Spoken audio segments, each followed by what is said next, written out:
अच्छा जी, आप लोग की खिदमत में हाजिर हो एक नए वीडियो लेक्चर के साथ। आप देख रहे हो knowledge of chemistry with I के। आज का हमारा टॉपिक है क्लास 9 की केमिस्ट्री है, चैप्टर नंबर 2 है। और पिछले लेक्चर में हमने डिस्कस किया रदरफोर्ड एटॉमिक मॉडल की। रदरफोर्ड एटॉमिक मॉडल हमने डिटेल से पढ़ा। आज इस लेक्चर के अंदर हमने पढ़ना है जो रदरफोर्ड एटॉमिक मॉडल्स की कुछ ड्रॉबैक है, इसी ड्रॉबैक को भी हमने पढ़ना है। और साथ ही इसके ऊपर जो यानी इसकी जो ड्रॉबैक थी, या आप कह सकते हो कि इसकी जो शॉर्टकमिंग है रदरफोर्ड एटॉमिक मॉडल को, इसकी फर्दर नील बोहर ने एक्सप्लेन कर दिया। ठीक है, तो पहले हम इसकी शॉर्टकमिंग पढ़ते हैं या ड्रॉबैक पढ़ते हैं। कहते हैं कि अकॉर्डिंग टू मैक्सवेल थ्योरी के मुताबिक, उसका पहला ड्रॉबैक ये था कि मैक्सवेल थ्योरी के मुताबिक जो इलेक्ट्रॉन है वो कंटिन्यूअस मोशन में होते हैं।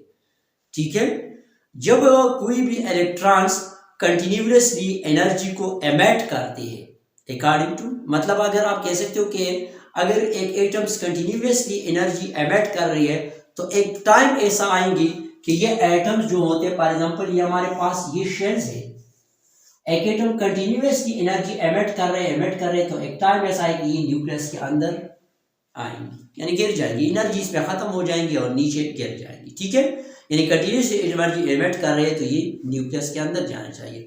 दूसरा हमें ये भी कहते हैं कि आपको पता है अगर एक एटम जब कंटिन्यूसली इलेक्ट्रॉनों को एनर्जी एमिट कर रही है तो असल में हमारे पास लाइन स्पेक्ट्रम, मतलब वो कंटिन्यूस स्पेक्ट्रम बनना चाहिए था, लेकिन यहां पर बन गया लाइन स्पेक्ट्रम।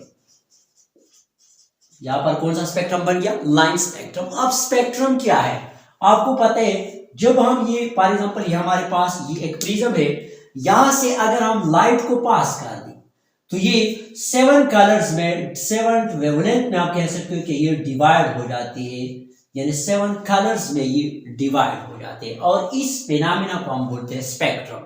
या आप ये भी कह सकते हैं band of colours and different wavelength भी कह सकते हैं, मुख्तलिफ किस्म के वेवलेंथ में जब ये डिवाइड हो जाए इसको हम बोलते हैं स्पेक्ट्रम। स्पेक्ट्रम के अगेन हमारे पास दो टाइप से, एक हमारे पास है लाइन स्पेक्ट्रम और दूसरा हमारे पास है कंटिन्यूअस स्पेक्ट्रम। कंटिन्यूअस स्पेक्ट्रम असल में हमारे पास लाइन स्पेक्ट्रम क्या है, कंटिन्यूअस। लाइन स्पेक्ट्रम वो स्पेक्ट्रम है जिसमें आपको फॉर एग्जांपल ये हमारे पास एक लाइन से, इसके अंदर आपको कोई दूसरा लाइन नजर ना आ जाए, इसको हम बोलते हैं कंटिन्यूअस स्पेक्ट्रम। ये हमारे पास एक लाइन है जिसमें अगर आपको दूसरा कोई विजिबल लाइन नजर ना आ जाए, ठीक है, इसको हम बोलते हैं कंटिन्यूअस स्पेक्ट्रम। लाइन स्पेक्ट्रम वो होते हैं इसमें आपको कोई विजिबल एक लाइन नजर आ जाए, लेट्स सपोज यहाँ पर आपको इस तरह ब्लैक, ब्लू या इसी तरह के कलर्स, आपको डिफरेंट कलर्स नजर आ जाए, इसको हम बोलते हैं लाइन स्पेक्ट्रम। तो अगर कहते हैं कि अगर एक एटम कंटिन्यूअसली एनर्जी एमिट कर रही है तो कंटिन्यूअस स्पेक्ट्रम बनना चाहिए, बट एक्चुअली यहां पर जो बन गया वो लाइन स्पेक्ट्रम था। ये दूसरा ड्रॉबैक था। ठीक है, तीसरा ये इसका ड्रॉबैक है कि इसने ऐसे कोई एक्सप्लेनेशन नहीं, कहते हैं कि मैक्सवेल थ्योरी जो के मुताबिक, पहला पॉइंट तो हमने डिस्कस किया, दूसरा भी हमने, और तीसरे पॉइंट्स में हम ये कहते हैं कि if it does not provide any explanation but the chemical property of the elements, इसमें कोई explanation नहीं है कि एटम्स की केमिकल प्रॉपर्टीज क्या है। मेनली उसकी दो पोस्टुलेट्स हम पढ़ते ड्रॉबैक्स थी, लेकिन यहाँ पर हमारे पास ये कहते हैं कि it did not provide the detail of arrangement of electron around the nucleus and the electron could not remain in orbits। चौथा इसका ये पॉइंट है, एप्लीकेबल है, ये सिर्फ एप्लीकेबल है न्यूट्रल बॉडी तक।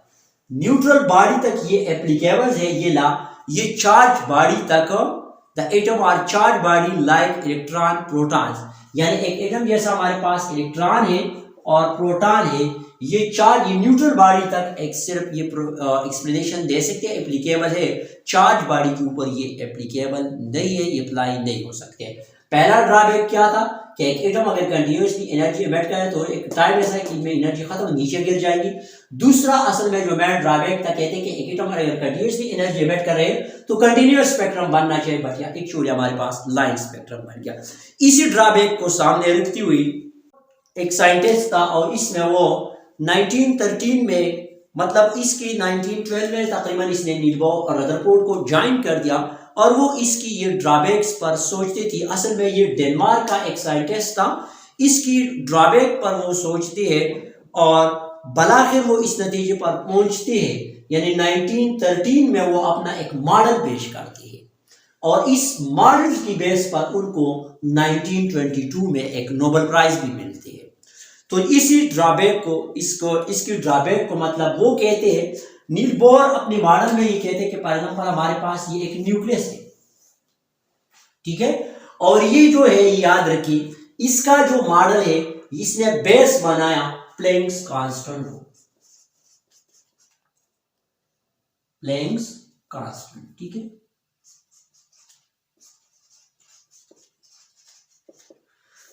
प्लैंक्स हमारे पास एक साइंटिस्ट है, ठीक है, इसने वो कहते हैं प्लैंक्स कहते हैं कि हमारे पास लाइट की एनर्जी जो होती है ये डायरेक्टली प्रोपोर्शनल होती है इसकी फ्रीक्वेंसी पर, यानी जितना इसकी लाइट की फ्रीक्वेंसी ज्यादा होगी, जितना लाइट की फ्रीक्वेंसी ज्यादा होगी उतना इसकी एनर्जी भी ज्यादा होगी। ये प्लैंक्स है, तो इसके लिए इसने एक डेरिवेशन की क्या, डेल्टा ई इक्वल टू हमारे पास एच वी प्लैंक कांस्टेंट है, ठीक है।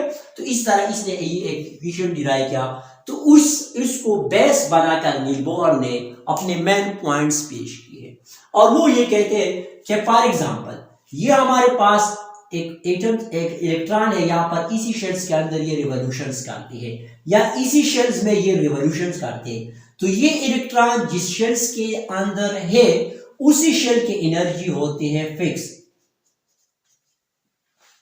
यानी ये इलेक्ट्रॉन इस सर्कुलर पाथ में रिवॉल्यूशन करते हैं तो इस इलेक्ट्रॉन की एनर्जी क्या है, फिक्स है, और साथ ही जिस शेल्स के अंदर ये रिवॉल्यूशंस करते हैं उसी शेल्स की एनर्जी भी क्या है, फिक्स है। फॉर एग्जांपल ये हमारे पास मैं कहता हूं कि इसी शेल्स की एनर्जी है 10 किलो जॉल पर मोल में, लेट्स सपोज यहां पर इसी शेल्स की एनर्जी है, ये जो शेल्स है इसकी एनर्जी है, यानी ये वाला जो शेल्स है इसी शेल्स की एनर्जी में कहता हूं कि ये 10 किलो जॉल पर मोल है। अब अगर इसी शेल्स के अंदर ये जो इलेक्ट्रॉन रहते हैं इसकी एनर्जी भी फिक्स होगी और इसी शेल्स की एनर्जी भी फिक्स होगी। अब अगर ये इलेक्ट्रॉन फॉर एग्जांपल यहां से ये इलेक्ट्रॉन, ये मैं एक शेल्स बना रहा हूं, एक इसके साथ एक और शेल्स में बना रहा हूं, ये इलेक्ट्रॉन यहां से आके इसी शेल में आती है, यानी ये उसी शेल्स से इसी शेल्स में आके इधर आती है, तो इसका मतलब ये होते हैं कि ये एनर्जी को क्या करेंगी, लोअर से जब हायर में आते हैं, electron radiate energy when it jump from higher to lower, ये एनर्जी को क्या करेगा, हायर से लोअर में आते हैं तो ये एनर्जी क्या करेगा, रेडिएट करेगा, मतलब ये एनर्जी को एमिट करेगा जब हायर से लोअर में आते हैं। और जब ये इलेक्ट्रॉन यहां से आके ऊपर में आ जाती है, यानी ये इलेक्ट्रॉन इसी शेल से, ये जो मैंने रेड लाइन लगाया है इसी शेल से ये इलेक्ट्रॉन आके इसी शेल में आ जाती है, यानी लोअर से हायर में जाती है, यानी ये लोअर है और ये हायर में चली जाती है, तो ये एनर्जी को फिर एब्जॉर्ब करे। तो इसी चीज के बेस पर नील बोहर ने अपने मेन पॉइंट्स पेश किए और इसकी पहला electron revolve around the nucleus in a fixed circular path called shell orbit और एनर्जी लेवल। इलेक्ट्रॉन जो है ये मैंने आपको बताया था कि इसी इलेक्ट्रॉन फॉर एग्जांपल यहाँ पर इसी शेल में जा रही है, इसी शेल में जा रही है, तो ये एक फिक्स सर्कुलर पाथ में ये रिवॉल्यूशंस करेगा और इस फिक्स सर्कुलर पाथ को हम शेल्स भी बोल सकते हैं, ऑर्बिट्स भी बोल सकते हैं और एनर्जी लेवल्स भी बोल सकते हैं, ठीक है। Electron do not radiate energy when it move in orbits in orbit in a fix, कहते हैं कि इलेक्ट्रॉन एनर्जी कोई एनर्जी ये रेडिएट नहीं करेगा। रेडिएट का मतलब है खारिज करना, यानी फॉर एग्जांपल इलेक्ट्रॉन अगर इसी शेल्स में रिवॉल्यूशन करते हैं, ये इलेक्ट्रॉन अगर इसी शेल्स में रिवॉल्यूशंस करते हैं इसी फिक्स शेल्स में, तो ये कहते हैं कि ये एनर्जी को रेडिएट नहीं करेगा, खारिज नहीं करेगा, ठीक है। तीसरा point, the energy of electron is orbit is directly proportional to the distance from the nucleus, कहते हैं कि एनर्जी जो होती है ये इलेक्ट्रॉन्स जितना न्यूक्लियस से दूर जाएगा उतना इसमें क्या होते हैं, एनर्जी भी बढ़ जाएगी। एनर्जी एज डायरेक्टली प्रोपोर्शनल मतलब हो आप कह सकते हो कि ये जो आपके शेल्स है, इलेक्ट्रॉन न्यूक्लियस से जितना दूर जाएगा उतना इसकी एनर्जी भी ज्यादा होगी। इसका तीसरा point. Fourth point, electron radiate energy when it's jump from higher to lower orbits. अब मैंने आपको ये पॉइंट बताया है कि फॉर एग्जांपल एक इलेक्ट्रॉन हायर से लोअर ऑर्बिट्स में आते हैं तो ये एनर्जी को क्या करेगा, एब्जॉर्ब करेगा। लेकिन अगर एक इलेक्ट्रॉन लोअर ऑर्बिट से जाते हैं हायर टू लोअर, और अगर ये लोअर से हायर में चले जाते हैं तो ये एनर्जी को एब्जॉर्ब करेगा, जबकि इससे एनर्जी को यहां पर अगर हायर से लोअर में आते हैं तो एनर्जी को एमिट करेगा। ठीक है, ये इसका क्या था, फोर्थ पॉइंट्स था।